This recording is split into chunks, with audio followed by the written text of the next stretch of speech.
вот ты действительно думаешь, может быть, что, ну, что Украина сможет Россию или отбить обратно свои территории? Очевидно, что у вас, ну, экономика, ну, просто вот тоже наладом дышит, тут только эти деньги, как бы, да, вот и на них растет. Вот, ну, или что-то, вот нет никаких опасений насчет украинской экономики?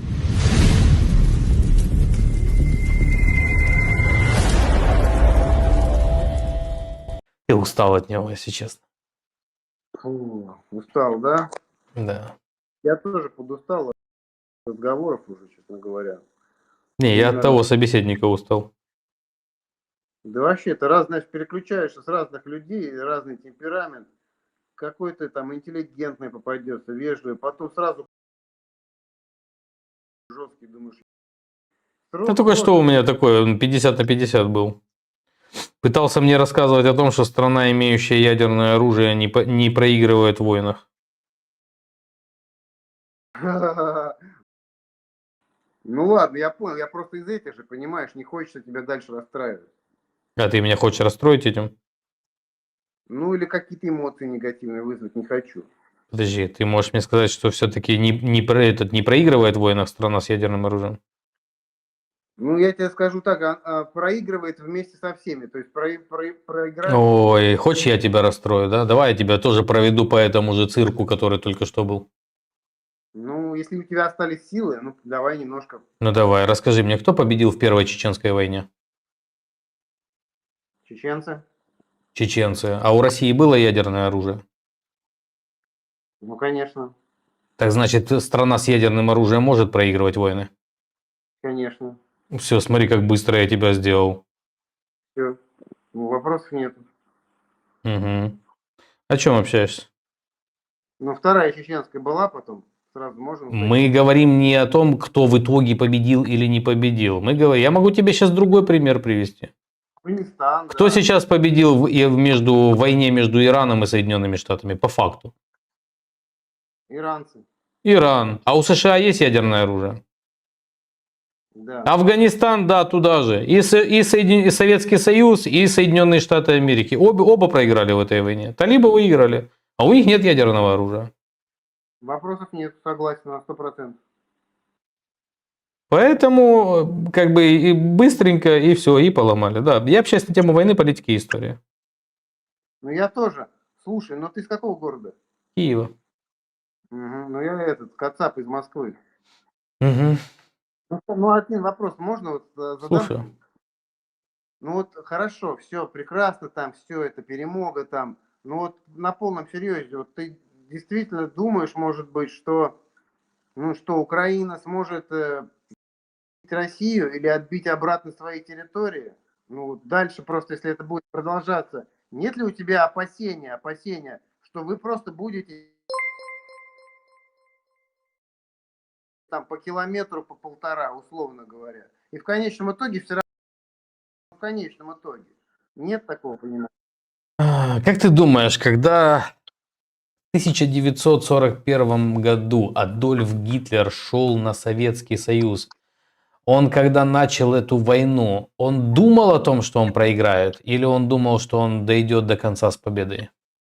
Ну, конечно, думал, что он дойдет до конца с победой. Когда он начал идти и захватывал территории, ему надо было что делать? Ну, надо же было развернуться, наверное, идти назад, или он шел вперед? Ну, он шел вперед, да, пока. А в итоге захват территории каким-то образом помог ему победить в войне? Ну, хорошо, ну, я понял твой, да, посыл. Но ты пытаешься сравнить, ну, Я не сравниваю. Я пытаюсь тебе просто парировать тому, что ты говоришь, что вы идете и захватываете, что это является якобы каким-то показателем. Абсолютно нет. Захваты территорий. Советский Союз контролировал 24% маленького Афганистана и проиграл.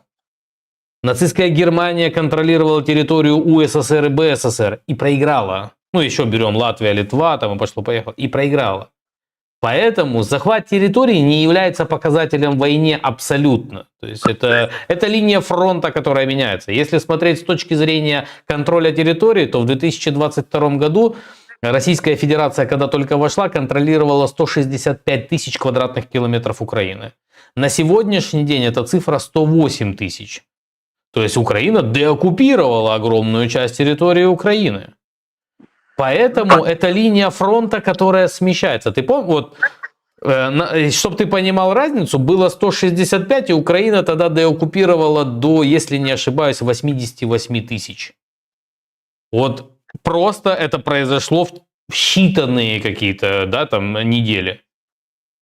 Такая же самая история сейчас может быть. Уверен ли ты в том, что так не будет? Может быть и такое. Хорошо, но уточняющий вопрос. Ты говоришь так, как будто бы ты уверен, что именно так и будет. А ты сам уверен, что так будет? Все это обратно развернете? Ну, согласись, Да. это тоже никаких гарантий. Но это такие же, я тебе... Объяснить могу даже, почему. На вашей стороне будет удача. Я могу объяснить, почему. Здесь вопрос не в удаче.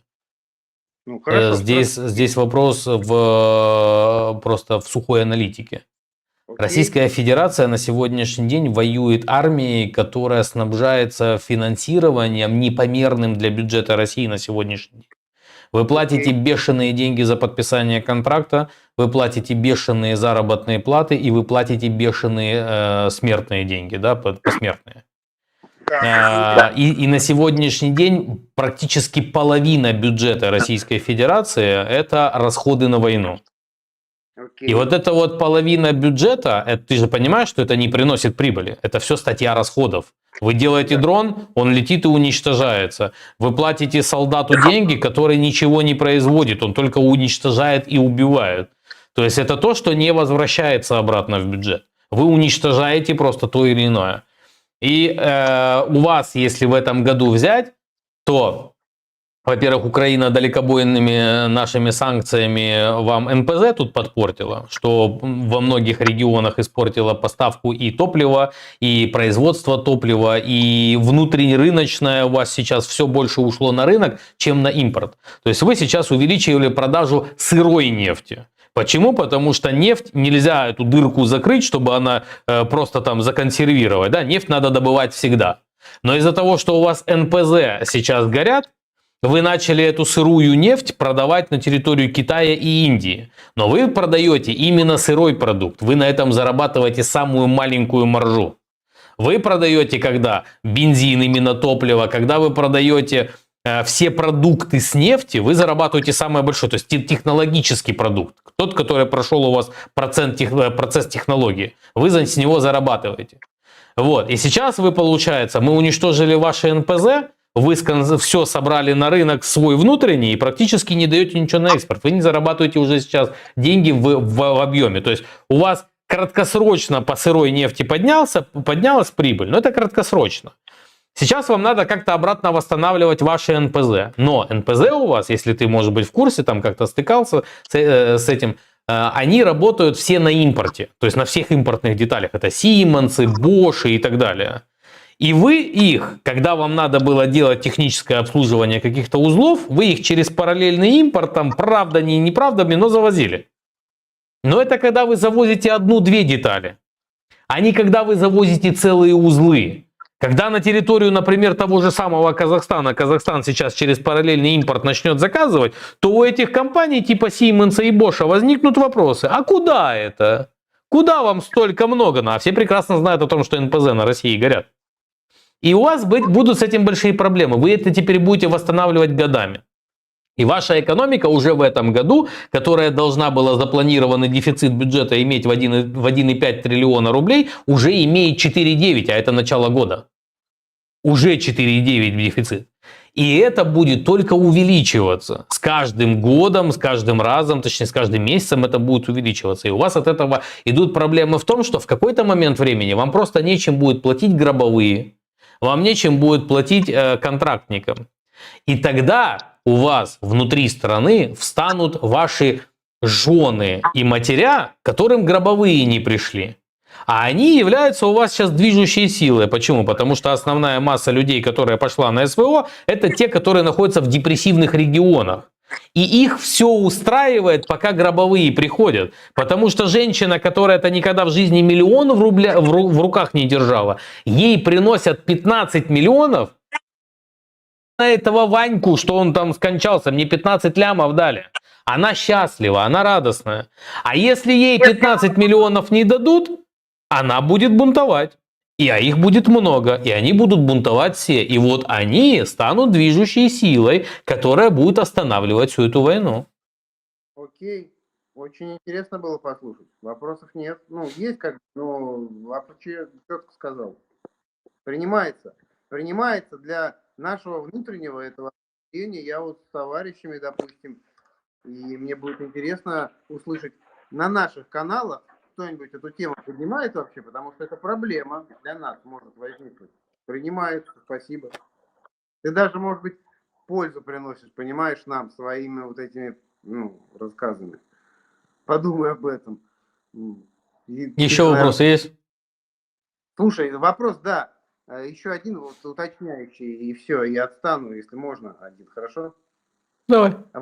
Вот эти проблемы, которые в перспективе потенциально действительно могут нам угрожать, как ты думаешь, на Украине нет таких же проблем, такой же остроты и степени важности? Ведь очевидно, что у вас экономика просто вот тоже наладом дышит, тут только эти деньги вот и на них растет. Вот, или что-то вот нет никаких опасений насчет украинской экономики? Нет? Очень классно наблюдать, когда люди не понимают, когда человек не в контексте. Окей. Украине выделили сейчас деньги из российских денег. Вы сейчас, если ты гражданин России, то в принципе ты сейчас платишь нашим вооруженным силам Украины, как и в принципе всему нашему государству. Все банально просто. Есть деньги, которые являются фондом благосостояния народа Российской Федерации, которые находятся, часть денег находится в Европе, часть денег находилась в Азии. И вот из этого фонда, под гарантии фонда, под гарантии выплаты Российской Федерации, Украине на 2 года заплатили в бюджет денег столько, что нам хватает полностью на содержание всего, с учетом того, что мы еще и наш ВПК развиваем. И это все мы делаем за ваши деньги. Не за наши сейчас деньги. Дышит ли наладом украинская экономика? Бесспорно. Огромное количество территории Украины находится в руинах. Большие производства у нас сейчас там уничтожены, часть, в которой там горели, часть, которые захвачены. Большой процент населения выехал с территории Украины, а это налоги. Огромное давление и огромное вот именно давление само на экономику самой войной, потому что война сжирает у нас тоже всю экономику. Но вы за это платите вы. Мы сейчас взяли 90 миллиардов, это ваши деньги, которые мы у вас забрали. Угу. Еще был какой-то вопрос, но я уже пообещал тебя не грузить. Не, Спасибо. задавай, без проблем. Мне нравится тебе рассказывать такие вещи, где ты должен погрустить. Слушай, да, вспомнил. Как ты думаешь, немножко сиронизирую, в стиле Украины, я думаю, ты не будешь против. Настолько у нас в России наши экономисты и правители, они не понимают этих элементарных вещей, о которых ты сейчас рассказал. Вот они никаких мер не принимают и прогнозируют. Вопросов нет. Давай мы пройдемся с тобой по истории. Плохие ли люди на территории, или люди в Советском Союзе, когда Советский Союз в один прекрасный момент, когда все проснулись и оказалось, что денег ни у кого нет? Нет, наверное, были умные люди, просто они... Отлично. 99-й год, дефолт Российской Федерации. Люди в экономике Российской Федерации, когда пришел дефолт? Понял ответ, да. И таких историй, да, пузырь экономический Соединенных Штатов Америки сидят. Да нет, они экономику такую создали. Например, сейчас Китай с перегретой своей экономикой. В Китае Они создали экономическое чудо, на самом деле, они создали экономическое чудо, они очень сильно развиваются, но при этом всем этот пузырь идет тоже к своему какому-то определенному апогею. В Индии, да, при этом посмотреть, если на Индию, уровень там их развития, то когда вот он был в какой-то промежуток времени, а сейчас уровень экономики растет значительно сильнее даже, чем в Китае и чем в США. Вот рост экономики Индии и Китая очень сильный. А у Китая он замедлился, и он практически сейчас точно так же, как и у Соединенных Штатов Америки, приблизительно идет одинаково. То есть, что там перегрето, что там перегрето. Поэтому твой вопрос нет. Я думаю, что с точки зрения того, как это должно было бы все выглядеть, слишком много внешнего фактора. Вот, например, можно ли сказать, что Путин, как бы с точки зрения моей личностной оценки, да, я это неоднократно буду говорить, но он руководит Россией, он делает хитрые там ходы, то есть у него огромная империя, которую он построил, он сделал, то есть вот эту вот атаку, да, там на Крым, да, ну реально ж там как бы так вот сделал очень быстро, очень красочно, это для его истории получилось. Он создал это все. Он создал огромную пропагандистскую машину, которая работает так, что люди верят в такие бредни, которые просто на голову не натянуть. Но люди верят в это. Но при этом всем он же реально думал, что он в Крым пешим ходом, в Украину пешим ходом в 2022 году дойдет. Он же реально верил, что за 11 дней вся территория Украины будет подконтрольна. Он думал о том, что он на весь мир выйдет очень красиво. А по факту есть огромные механизмы. Там же не работает один Путин, да, там огромное количество людей, которые задействованы, там огромное количество аналитиков, которые получают огромнейшие деньги, и он не учел одного фактора, самого главного фактора, который ему надо было учитывать. Он не учел украинца, потому что украинец это не русский. А скорее всего, аналитику, которую соткали там, они соткали на точке зрения россиян, где 50 человек убегает от одного полицейского русского, от одного росгвардейца. Или когда вот эта знаменитая картинка, когда автозак толкают те, кого в автозак посадили. Когда их везли, он заглох, они все вышли, толкали его, потом обратно сели и поехали в полицию. Вот это типичный представитель России. В Украине было наоборот.